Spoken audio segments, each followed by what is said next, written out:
afternoon, and thank you for joining us today. My name is Kristen Marie, and I serve as AHOA's Education Manager. As the association continues to fuel hotel owners for resources, we are pleased to welcome back Tarun Kapoor from Kapoor & Kapoor Hospitality Consultants. Performance starts from clearly knowing and understanding what is expected. The goals need to be objective. They need to be communicated, and mostly importantly, they need to be mutually agreed upon. Tarun will address how to get this from each department in a hotel, along with resources the associates need. Before handing this over to Tarun, please note of the following disclaimer. Q&A will also be available at the end and conclusion of this presentation for any of your questions. Please type them into the question section of your screen. Take advantage of this opportunity to ask what is on your mind, and we will do our best to answer as many questions as possible. Today's COVID presentation will also be available for viewing within 24 hours on our COVID-19 research page at ahoa.com. We're excited to have you here today. So Tarun, you're welcome to begin. Well, thank you, Kristen. It's good to be back. And in the series of trying to become the employer of choice in a market that, as everybody knows, is a very, very tough labor market. Not only is nobody applying for jobs, but even those that are applying for jobs typically don't make it, and turnover is high. And I think all the incentives they're getting from the federal government in terms of unemployment bonuses is keeping a lot of entry-level employees away from applying. And probably after September, when the money dries up, hopefully we will start to get people back in the pipeline. So anyway, as you've heard me talk about how to become the employer of choice, we've talked about taking a comprehensive strategic approach to becoming an employer of choice. And one of the things that I always say is strong companies, successful companies are typically successful because they're continuously transforming themselves, and they tend to transform themselves in a very strategic manner. So the question is, how do you manage your business? Do you plan? Are you continuously planning? Do you then implement the plan that you have developed in a very deliberate way and tweak the bugs, because there's always bugs that need to be tweaked? And then do you measure the results and the outcomes with the plan that you have implemented, and then continuously update the plan, continuously update the implementation, continuously update the assessment?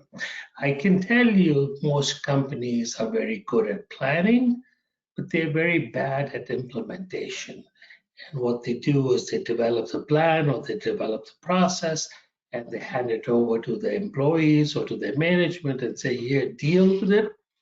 But really, they haven't spent the time in implementing the plan properly, justifying the plan properly, explaining the plan properly, and training people on the plan properly. So we typically don't get the kinds of results that we want. So I do think this model of planning, implementation, and assessment is critical to how you want to do business. Some of the other thoughts that you've heard me say in the last 4 or 5 sessions that we've had is really circling around this, what I'm calling as Tarun's philosophy, that you've got to have a lean, means organizational structure, and you've got to have systems, technology. And today's technology, as you've heard me say, is relatively inexpensive thanks to the cloud. So there's lots of systems available that can allow you to have a lean structure. And then you've got to have clearly defined, clearly articulated processes. So companies that have a lean structure empower their people with state-of-the-art technology, cloud-based real-time data, and then have clearly defined processes, are companies that probably have more consistency in the delivery of their product and or service. Now, you also remember this from the last 3 or 4 sessions, because this is the employment life cycle. Starts from recruiting, it goes into selection, it goes into orientation and training and performance management and recognition and rewards. And of course, today is the start of the next 3 sessions where we are going to be focusing on performance management. And in particular, today, we're going to be focusing on expectations. But at the core of this thought, this life cycle, is really the job description. So I think it is critical that we all keep reminding ourselves on how effective is your job description or not. Now, again, I don't want to spend too much time on it because I've mentioned this in previous sessions, but clearly the format of the job description is important. Has the job description been updated? I suggest that job descriptions as a rule be updated every year. I also believe that every time you hire a new employee, you should be giving them the job description and making sure they clearly understand the job description, because that is what describes to the employee what's expected of them and how. So the job description should typically have the primary functions that the position is supposed to have. Now that's critical. That gives me the general sense of what I'm going to be responsible for.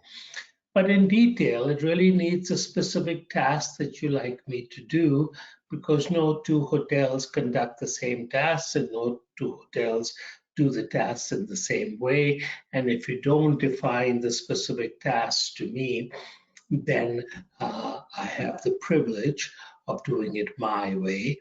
And usually when I do things my way, my employer doesn't like that. So a good job description describes not just what I'm responsible for, but how you want me to do it. And then most importantly, for the purposes of today's discussion, is key outcomes. What is it that you expect me to do in my 8 hours or in my day or in my week or in my month? And what outcomes are you expecting me to produce? And how are you measuring those outcomes? So these key performance indicators, if I know what those key performance indicators are, then maybe, just maybe, I can produce them for you. But if I don't know what they are, like I've said many, many times before, I'm not a mind reader and I don't know what you want.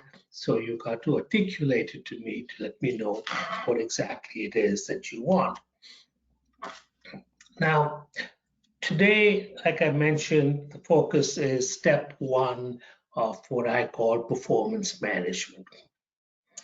And performance management to me is clearly defining what you expect me to do, clearly defining that, and showing me how you will measure it or how you want me to measure it, so I know what I'm being held accountable for and what the system is to track my productivity.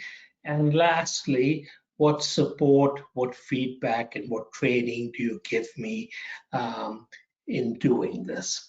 So if you look at this continuous method of performance management, day in, day out, week in, week out, month in, month out, this is the way good managers manage.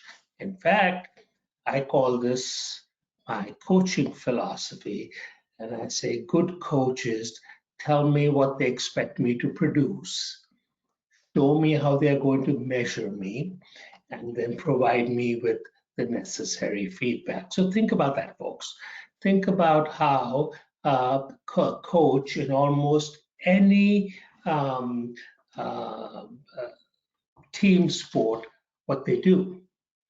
They spend enough time with the individuals, with the individual players, telling each player what we're expecting them to do, not just in this next game, but in our entire season.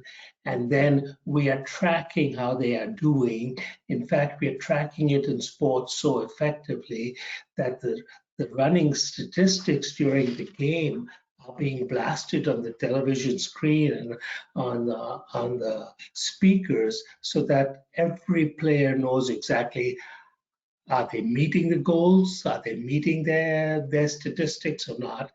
And then, of course, the coach pulls them in and keeps talking to them, changing strategy on them, and training them before and after the game. So this whole coaching philosophy of clearly defined expectations, system of accountability, and providing clear feedback, I think is easy to do, but it's not commonly done because we don't realize that we are supposed to do it.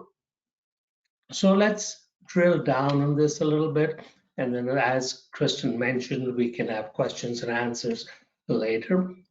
But I think at its core, what setting expectations is in a simpler language, is setting goals for me. So what this goals is telling me, what do you want me to do? How do you want me to do it? And most importantly, what results do you want me to produce? So, there've been all kinds of studies done over the years. And I remember way back in grad school, hearing about the COVAX study, which talked about what's the most important motivator for line employees. And they always said the number one motivator is not money. In fact, money always ranked sixth or seventh out of 10. The number one motivator was showing me what impact I have on the success of my business, on the success of my department, on the success of my hotel. So really goal setting in a very simplistic way is continuously reminding me what impact I am having on the success of the hotel. So let's look at goal setting and let's discuss it in more detail. So, we do goal setting almost unconsciously. You hire a new GM and you give the new GM a budget, and you basically say to this GM, well, I expect my Hampton Inn to produce $4.2 million next year or in this coming budget year. That's a goal. That's a long-term goal, but it's a goal. The problem with goals is that the longer the goal is, the longer the period is for the goal, the less I focus on it.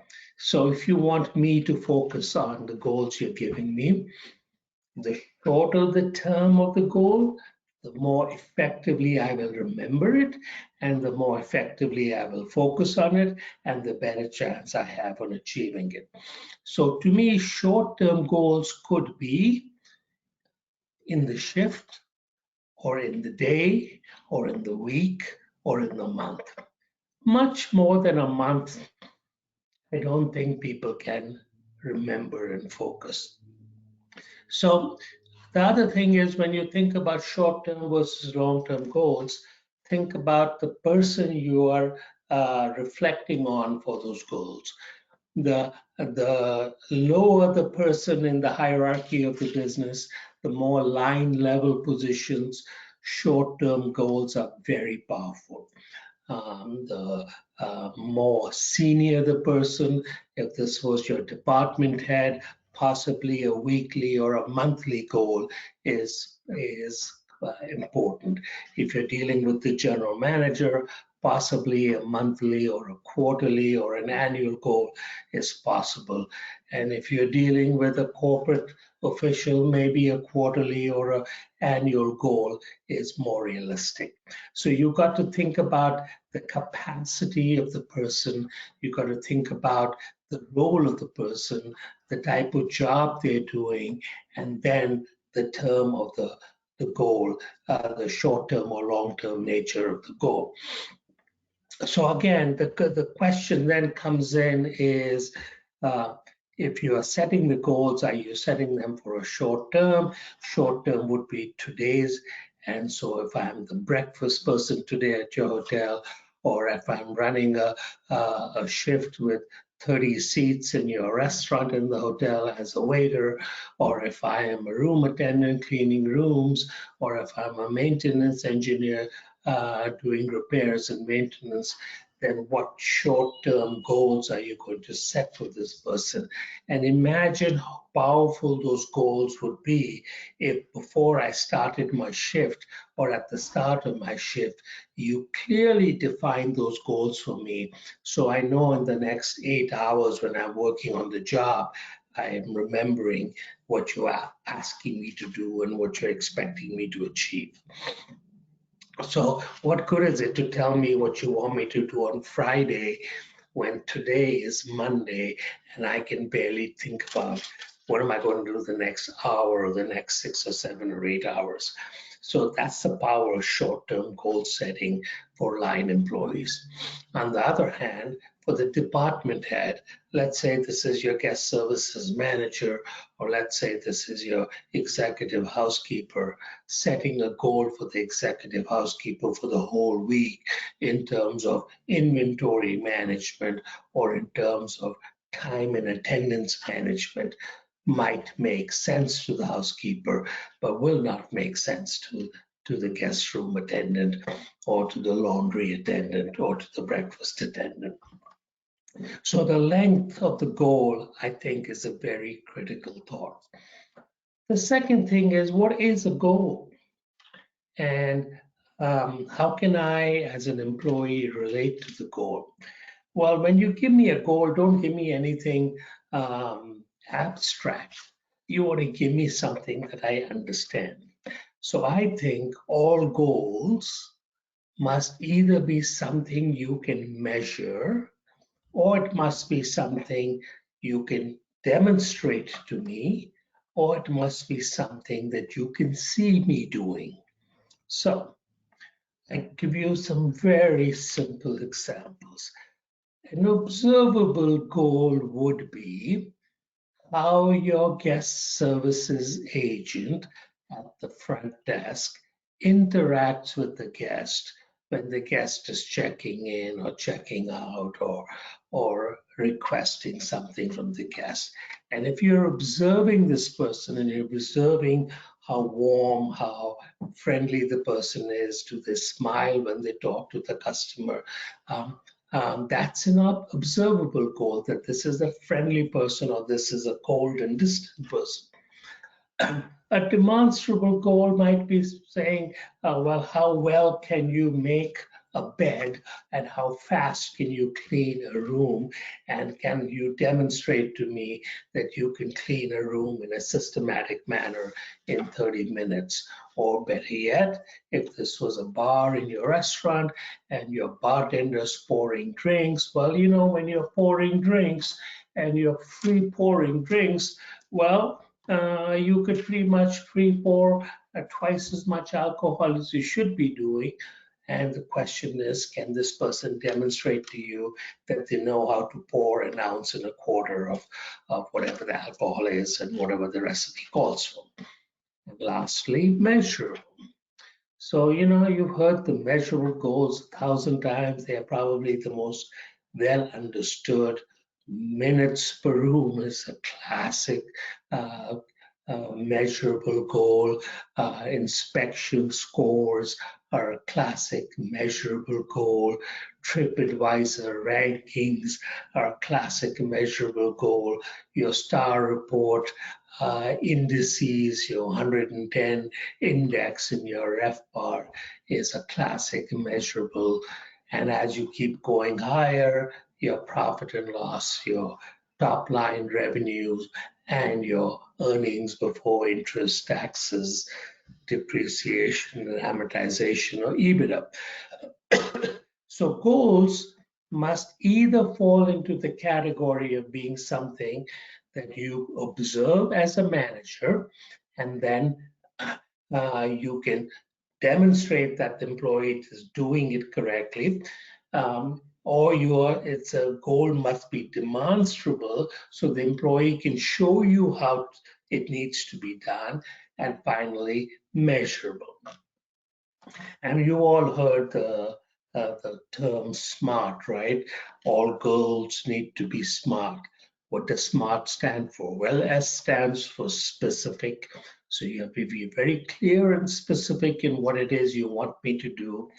M stands for measurable, and you already heard me talk about measurement. We want to be able to measure the goal. A stands for achievable. And what's that saying?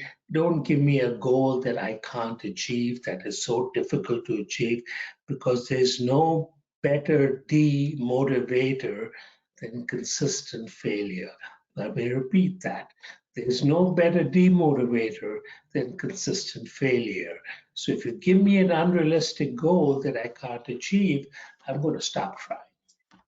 So achievable, and R stands for realistic, and then T stands for timeline or time dated or time certain. And what it's basically saying is this goal for minutes per room is for one room. Or if today you cleaned 15 rooms, then the minutes per room that you did for the 15 rooms would be averaged out. So very specific, right? I want you to do 30 minutes per room or 32 minutes per room. M being measurable, and I can measure it. A, it's a realistic number. If you wanted me to clean a whole room in 10, 15 minutes, there's no way I'm going to be able to do it. So you think I'm going to listen to you? I'm just going to stop focusing. It's a realistic number, 32 minutes in a room, unless this is a huge suite. And it's very time certain. It's very one room based, and it's 32 minutes. So goal setting, the shorter the term for the hour or the shift or for the day or for the week or for the month, tends to be more effective if the goal is either observable or measurable or demonstrable. It is more likely to be achieved, and then if goals are SMART, they are more likely to be achieved. So let me switch this, and now let's talk about what kinds of expectations should we have. Well, remember, folks, we are in the service business. We are in the hospitality business. So I think our expectations or our goals should be in three different critically interchangeable boxes. The first one being not necessarily in that order, what I call operations. So in the doing of my job, in the doing of the running of the hotel, in the departmental functions of the job, are you going to assign me key performance indicators or key measurement indicators for the job? So think about that. Well, I've just been talking about minutes per room, right? Well, minutes per room or inspection scores are key performance indicators, very operational for the housekeeping department. You can do exactly the same thing in the laundry. You can do exactly the same thing in the breakfast.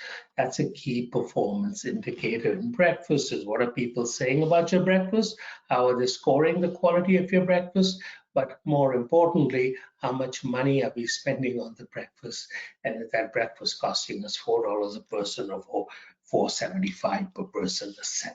Key performance indicators are operational in nature, very specific to the position that I am holding, and you're giving me the hotel's expectation as to what that indicator needs to be for me, and it's typically shift by shift.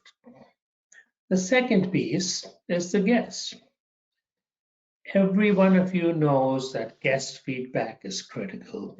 If you're a branded hotel, you get it, whether it's through Medallia or other means that your brand uses. And if you're an independent hotel, it's still what people are saying on all the services, whether it's TripAdvisor, etc. So clearly, you want to measure the fact of what are the customers saying about my service. So my guest service must be measured. And if I and the 10 other colleagues I have in my department are all performing individually high levels of guest service, guess what?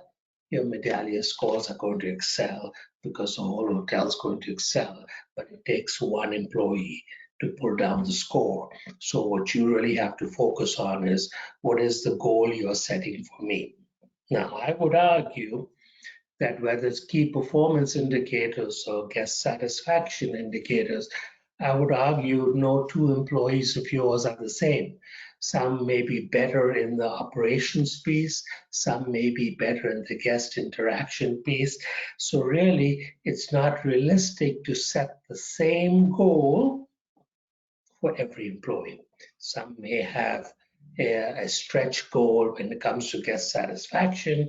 Others may have a stretch goal when it comes to operations. The last piece of this puzzle is the associates. Now, I think this is something that is probably the least considered or the least practiced.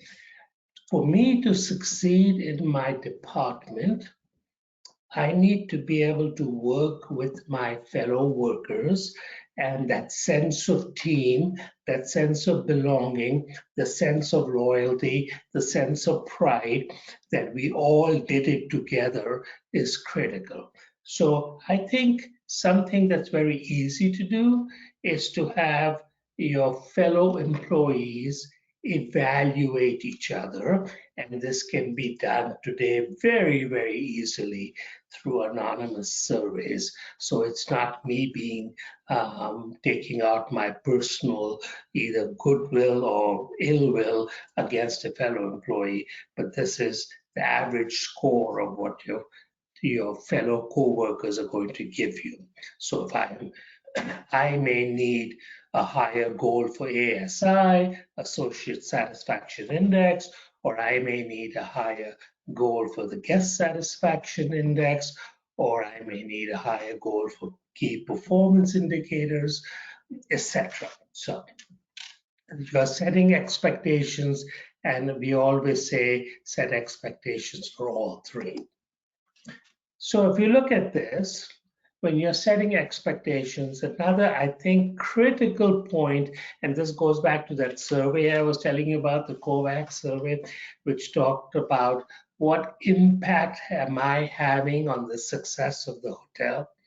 So really, if you want me to take pride, if you want me to work hard, if you want me to stretch, then show me as this line associate or as this department manager or as this hotel manager, show me the impact that I am having on the success of the hotel.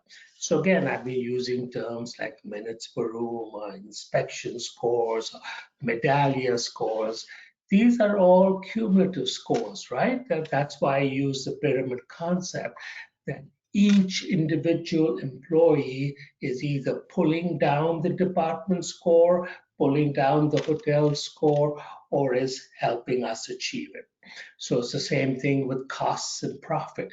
Each individual employee is either helping us generate more revenues or spend more money or not. Critical thought.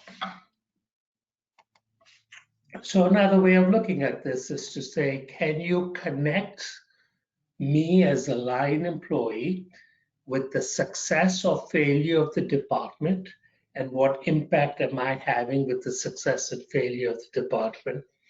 And then finally, can you connect me with the whole hotel and the success and failure of the hotel? And folks, you've heard me say this before, so I'll say it one more time. This is why it is so critical to share the hotel's goals with the department heads and with the line employees, and share the hotel's successes with the department heads and the line employees. So I think, Kristen, with that, I am pretty much at the end of my uh, slides, and I think we are almost out of time, so we may want to take some questions. Yes, thank you, Tarun. We did have a question come in, and it says, how do we implement goals to our staff we hired months ago in COVID, but never set any real expectations to them? We made it clear that we really needed to survive, and that was really the only thing expected. So if I'm understanding the question correctly, you hired me, you put me to work, you never really set goals for me, and now the question is, how do you refresh and help transform me? So I think there's a subtle message in your question, and the message is that you helped me create bad habits by not defining your expectations from day one. It could have been that your expectations during COVID were different.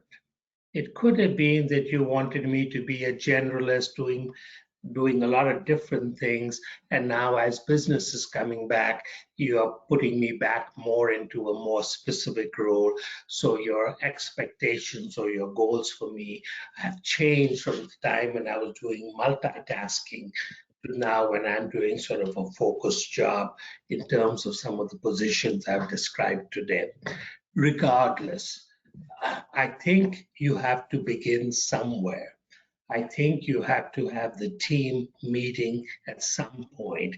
I think as the coach in that team meeting, you have to define what the department needs to achieve, what the department needs to achieve in the day, in the week, in the month.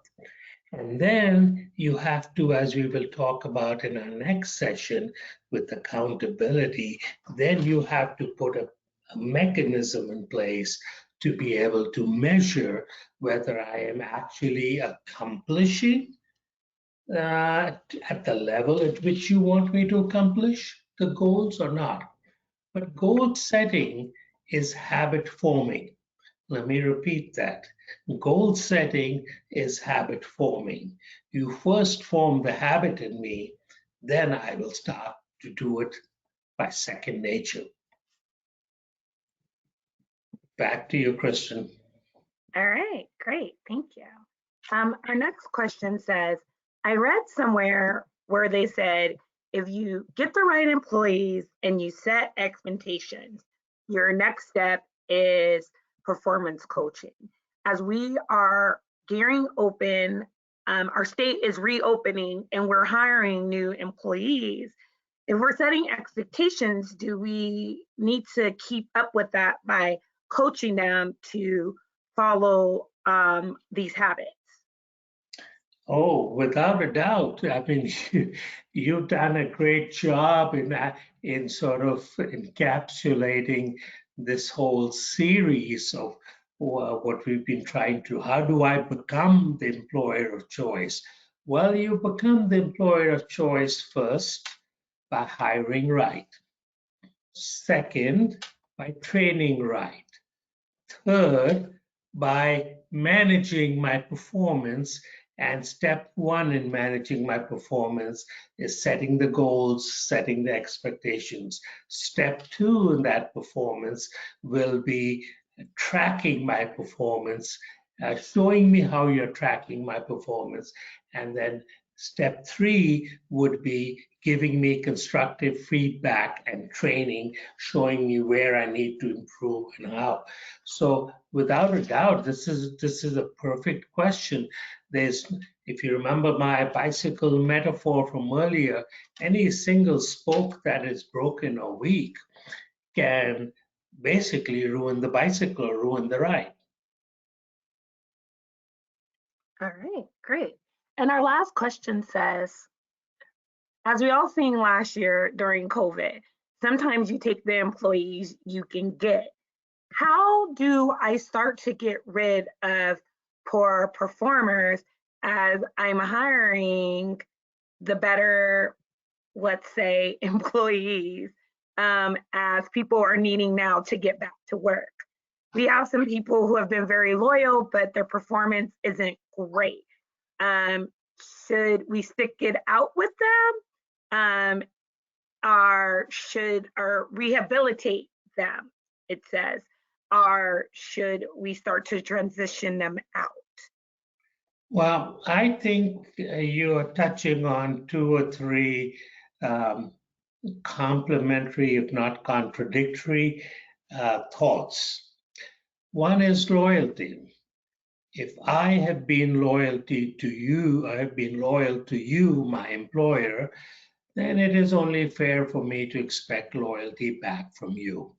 If I feel that you don't, this is not a two-way street, then you're going to create a culture where there is no loyalty and there is no trust, and they won't respect you as the leader to be fair, be equitable, and be responsive, if you will. So that's just one thought. I think the second thought is in the pandemic, I wasn't just working for you for loyalty. I may have been, but in the pandemic, I was working under very different circumstances. My job changed. I was doing a lot of different things. I was doing things in a different way, and every day was a new day. Now, as I go back to the old normal, if you are going back to the old normal, now my job is becoming less multitasked, less multifunctional, more with more role clarity. So as a result, you are now noticing my productivity and my performance much clearer.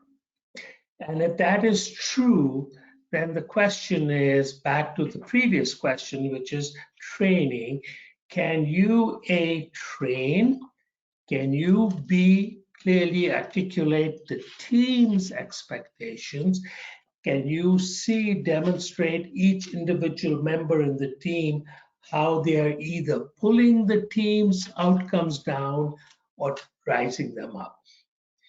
Because if you can demonstrate my performance in relative terms to the rest of my team, peer pressure is going to make me want to do better. And yes, of course, if I'm a lost cause and I refuse to change and I refuse to adjust, you may have to part company, but ideally, what you want to be able to do is give everybody, every employee, the benefit of the doubt and do whatever you can to retool them. All right, great. Thank you, Tarun. So I'd like to say thank you again, Tarun, along with Kapoor Hospitality Consultants for this informative webinar for all of our members that joined us today. Please tune in Monday, May 3rd at 3 p.m. Eastern for part 6 of this series, The Employer of Choice. It's all about managing performance.